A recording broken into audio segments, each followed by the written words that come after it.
Welcome to the BTS Presents show. I'm Brian Schulman, I'm the producer. Thanks for watching.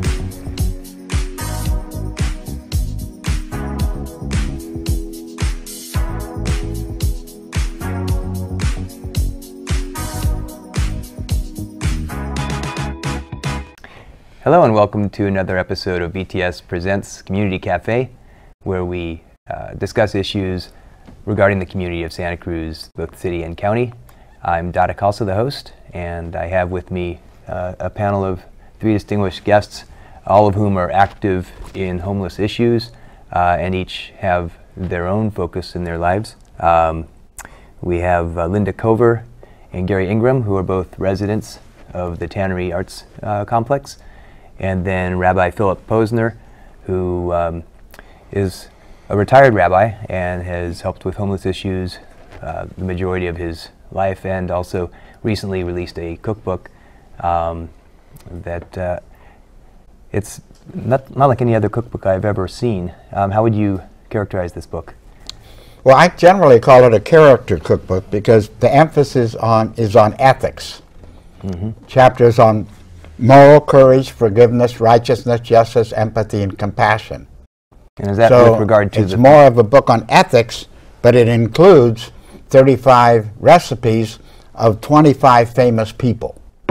So are we talking ethics with regard to your treatment of the food, or is this ethics No, good question. as applied to life? The connection is that moral courage, forgiveness, righteousness, justice, empathy, and compassion sustain us as individuals, as does food. So that's the connection. We are sustained by hopefully eating good food, both spiritually and physically, and we're sustained as society, community, family by the way we live our lives in terms of our ethical character. So that seems to take one step further, the saying, let your food be your medicine. In a way, Yeah. but the medicine is, I think, more the character ethics. That's why my book is very much appreciated by parents, because they can cook, bake, or eat the recipes with famous people like Mahatma Gandhi, Teddy Roosevelt, President Lincoln, my dear friend, peace unto her, Mother Teresa. And while they're eating food, the family's talking about what is the nature of forgiveness, kindness, compassion. So they're literally being sustained by both food and by family dialogue about what is ethics and what is kindness, etc. So in addition to pass the peas, could you bring along a side of compassion with that? Right, a plate of compassion. Might be part of that. Right. Well, that's how did you get the idea to write this? Well, my doctorate is in ethics, and at one point during my orals, Professor Norman Muskiel, Levo Shalom, said, Phil, why don't you write a book on empathy? Because my thesis has to do with how empathy influences ethical behavior. So there's no doubt that having gotten a degree in ethics helped facilitate my eventual idea that good food and ethical behavior sustain us. And that's what drove the book. And then it was a matter of thinking about who are the famous people that I want to put in my book in terms of their personifying compassion, kindness, moral courage, forgiveness, etc. In different measures. I mean, obviously Mother Teresa would have different characteristics than Teddy Roosevelt. For sure. I couldn't see her being a rough rider. Teddy Roosevelt is in the chapter on righteousness, I think. And Mother Teresa, I said Mother Teresa, I meant Mother Antonia, but Mother Teresa's in the chapter on empathy and compassion. And nobody would, I don't think a better example exists of that. And in some ways that also ties into tonight's greater discussion, which is on homelessness, which I think anybody who drives by the Ross encampment has to feel some measure of empathy. Our our other two guests happen to live in very close proximity to that at the Tannery Arts Complex. Now, you first and foremost moved to the Arts Complex because you're both artists. Do you care to share a little bit, Gary, about your art and how you got into art as a path and what that experience has been like? And then I guess we'll move over towards the Tannery and your experience there. Well, Tannery was a goal for me for a while. I've been an artist for 50 years, all my life. Wow. My father he was also, although he was also a pilot for the Air Force. But I have paintings of his also that started me on my journey into art. And about 5 years ago, I heard about the Tannery. It was a community of artists, and it became a goal. So I just did everything I could, wrote them letters, wrote them notes, came down to visit, anything I could do to get in there. And it's been an amazing experience. Can you touch on some of the benefits that residents get? I mean, in terms of economic support, in terms of community, in terms of just the the big picture of it. What makes it such a special place? Well, one of the things is that they everybody knows artists starve for a living. Well, good artists. Good artists starve for a living, but they give us reasonable rent. Is it we have a is it community that has subsidized? a single thread. What? Is it subsidized in addition? I believe so, isn't it? It's affordable Yeah. housing. Yeah, Yeah. it's affordable housing. So it's through HUD. So it's a place that we can go and we don't have to work other jobs. Well, some of us don't have to work other jobs just to live there.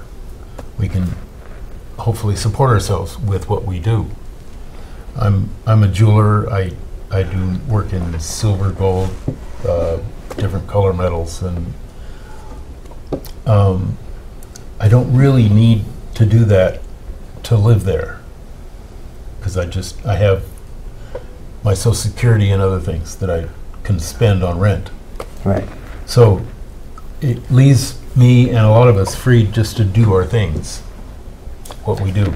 And is, by definition, do you have to have some artistic pursuit to live there? Yes. Yeah. We go through a board when we get there. We put out our work. We show the history we've had in art. We tell them why we should live there, and we get accepted or not. And where does somebody go to apply? Tannery office. Tannery office. It's Tannery actually office. online. Okay. You want to do it online. Okay. Yeah. Good. And Linda, you've been a resident there since pretty much the beginning, right? Yeah, I was one of the original people online. I stood online for 3 days in Wow. the rain, part of it. I knew the value of being at the Tannery. It's a place where we're a community. There's almost 300 people there. We have, if you include the studios, we have about 60 children. So we're a family community too, and we support each other through inspiration. Just talking on the way in the elevator, going to do the laundry,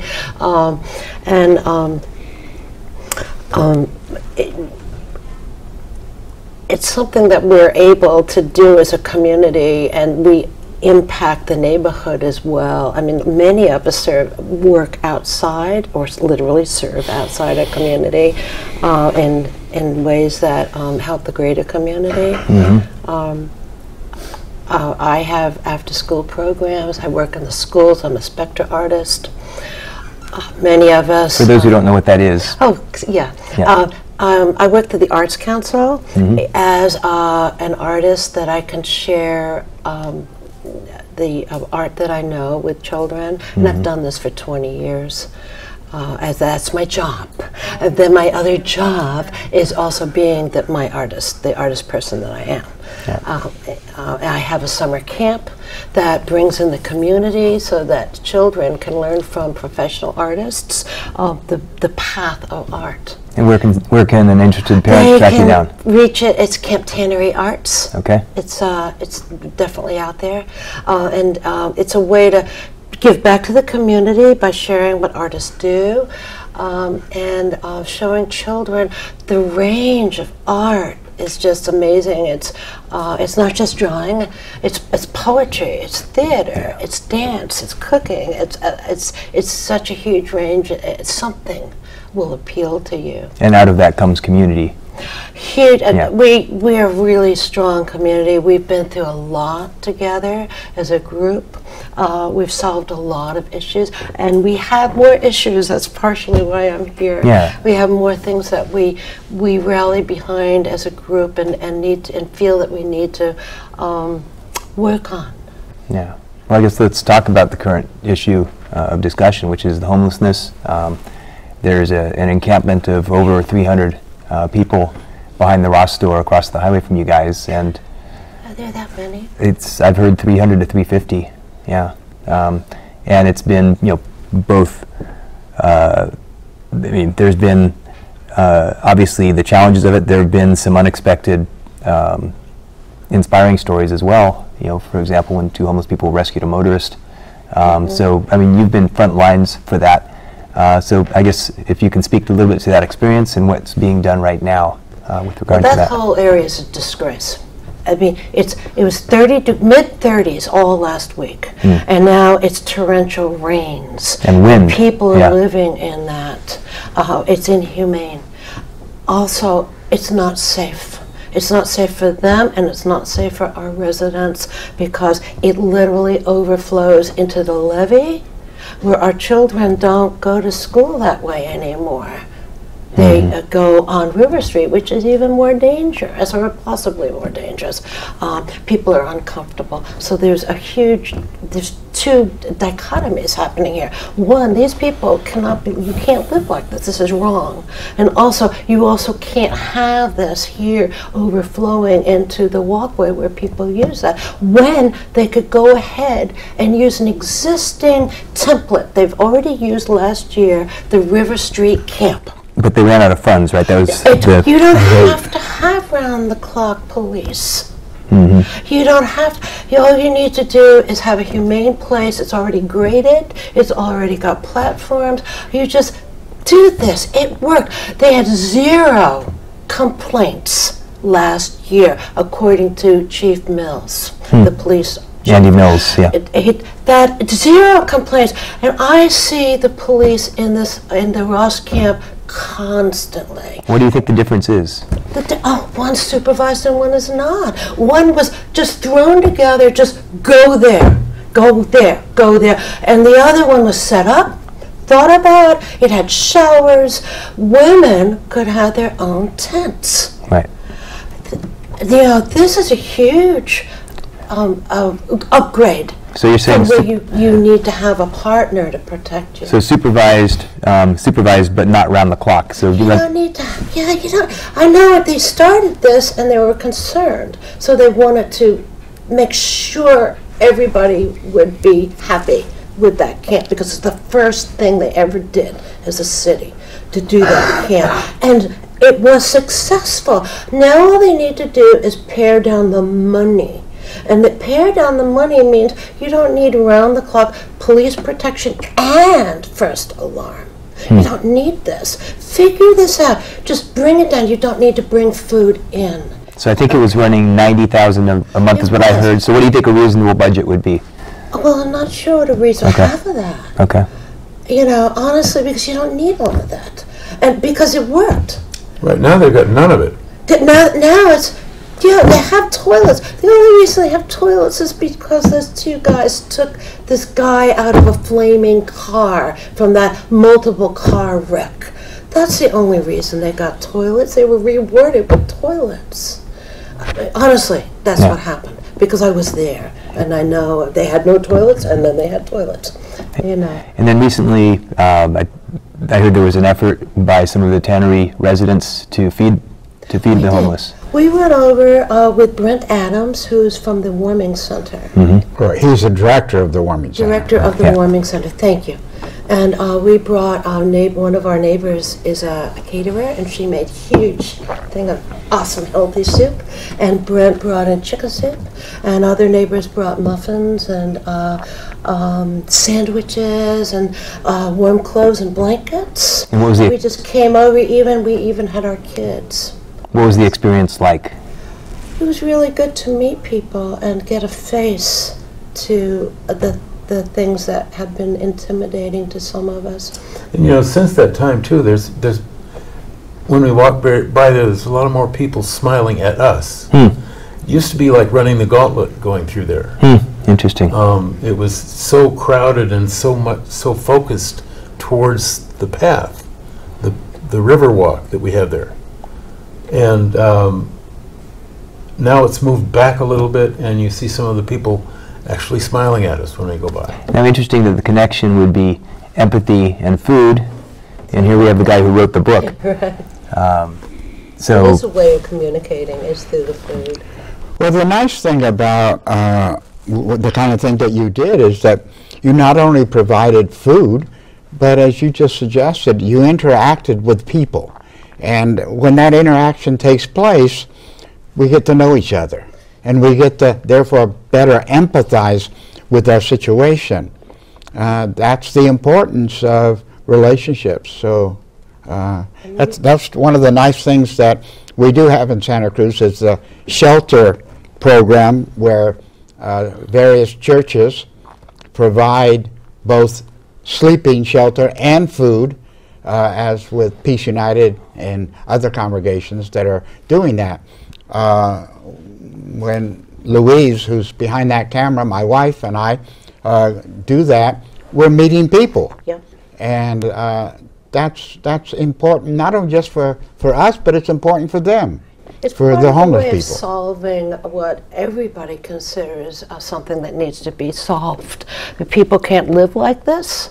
And also, we as a community right next door, and I'm sure the shopping center too also has their issues with what we've presented. On the way in, this is like the entrance to Santa Cruz, right. And we're a tourist town. Do we really want to say this to people, that we can't figure this out in a humane way? Who would want to come here if you can't figure that out? That they built for us, Right. for all of us in Santa Cruz. So what do you? Both sides of the river. Yeah, what are your thoughts on an alternative solution? Do you think reopening the river camp, River Street camp, would be a big step? Okay. Yeah. I mean, there's been also talk, at least lip service given to the idea of making tiny houses more In the future. Yeah, in the future. Absolutely. But even to not necessarily providing them, but also enabling people to buy them and build them. Absolutely. Changing the codes for the city and the county. Absolutely. But you know, it doesn't have to be, I think you agree, it doesn't have to be the river camp. This city has, I think, 17 different parks, 2 of them which are reserved for dogs. But they haven't been able to figure out how to effectively use a park in our city the way that they did with, quote, the river park, meaning that they can find a park and then have programming and do the security and all that kind of stuff, but they don't choose to do it. Well, and basically that is Parks and Rec. It's not just the city council that's reneged on that. It's the unwillingness of Parks and Recreation Department to commit issues of homelessness to the availability of There's parks. other pieces of property that the city and county own too. Exactly. There's all kinds of little pockets. I see pocket camps that are supervised, that have basic need. Showers are crucial to the health and well-being of the entire community, not just a camp community. And showers and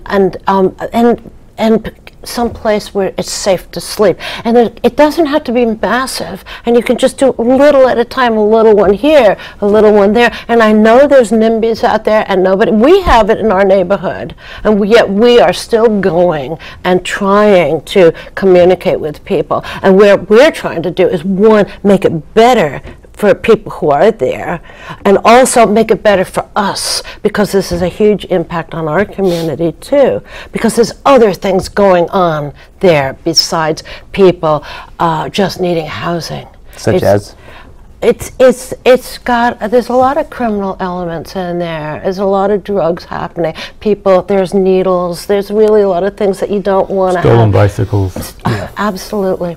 So it just seems like such a challenge, because you can't just say homeless people anymore. You can say white folk, or you can say, city slickers. Well, it's a mixed bag. Like our tannery community is a mixed bag. Yeah. We have a huge range. We're artists, yes, but we have a huge range of our take on life. Yeah. Every one of us. And so that's why we don't represent the tannery per se, but we are one of the voices. But everyone's concerned that how we wish to approach this it really ranges. And so the same with a camp. A camp will have a range of people in it. This particular one is just willy-nilly. It's a Wild West show. Right. Really. It was not planned. They were just thrown together with absolutely no thought. And are you seeing much police protection or much police supervision happening It's there? not supervision. They're there all the time. They're called. So when all you the say that time. there's, drug dealing, I saw police bicycle parts. supervision one time. Oh, I And that see was police there about all 3 the weeks time. ago. I see police there all the time. but it seems Well, like the it's more range- reactive No, than they're proactive. not- police supervising. department. I see the police department there all the time. Responding to incidents, basically? To things. I don't even know what they're there for. They're there. Yeah. No, I do. I see them. So I understand that I've there's... seen them once. I've heard, Okay. I've heard estimates between $5 million and $10 million coming to Yes. deal specifically with homeless issues. I was personally disappointed. I voted for Measure H. Me too. Actually, the majority of people in the county did support it. It didn't reach the 60 or 65% it needed in order to pass. Right. But as I understand, that would have brought $21 million to deal with these kinds of issues. So what do you know about the money that is coming? I understand there's a time limit on it. It's 2 years. Use it or lose it. Mm-hmm. And they unfortunately, the proposal period of time is, I think it's only February. I mean, they have to have a proposal in place for the city to look at it when that money comes in, and they have to go on this. And I know they're talking about navigation centers, kind of like San Francisco and many other communities have, but this does not address the camps where people sleep. It just addresses reaching out to people who are in need, of course. But it's not the same as having a camp. It's a camp, a healthy camp that's supervised, is different than a center that reaches out and brings you in to navigate you through the system to help you, which is also good. Ideally, it should be both. But Linda, Yes. I'd like to suggest to you that, I totally agree that closing the river camp was unexcusable. Yep. And to this day, us homeless activists and lots of other people, we don't really understand why they did that. But I also Well, I think think you it was have the to. money. There was the money. Yeah, basically. $90,000 a But I month. think you also have to express a certain amount of gratitude to to Chief Oh, he's Police awesome. Mills, because at least he was willing to say, we're no longer going to cite people. That means that Right. people have a place to go. Now, I totally agree. The Ross area is not the ideal place, but it's better than people sleeping all over I the agree town. with that. You're totally right, especially during the fire season when people in Right. Pogonip. And the that rainy was season. This is not helping the rainy season. It's a puddle. It's a terrible puddle. But it was. It is better to have people with a toilet. Yeah. Now this is our drinking water in San Lorenzo River. It is. So we need to make sure that that's protected in a lot of different ways. But this was not set up. It was just literally people were directed in that spot so they wouldn't be all over the place. Now we have a golden opportunity, though, to open up the River Street camp, and some of those people will not want to go there. But many people will. It can't accommodate all at all. But you could start there, and when that money starts to come in, hopefully, we need to not just think of navigation centers, but we also need to think of how to set up camps that's here right away, now.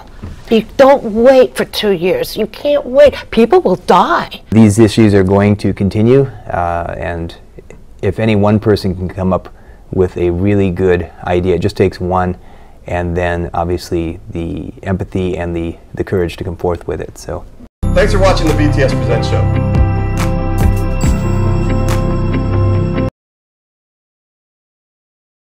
Thanks for watching the BTS Presents show.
Hi, I'm Rochelle Roundtree, and I'm the store manager for Habitat for Humanity Restore in Santa Cruz.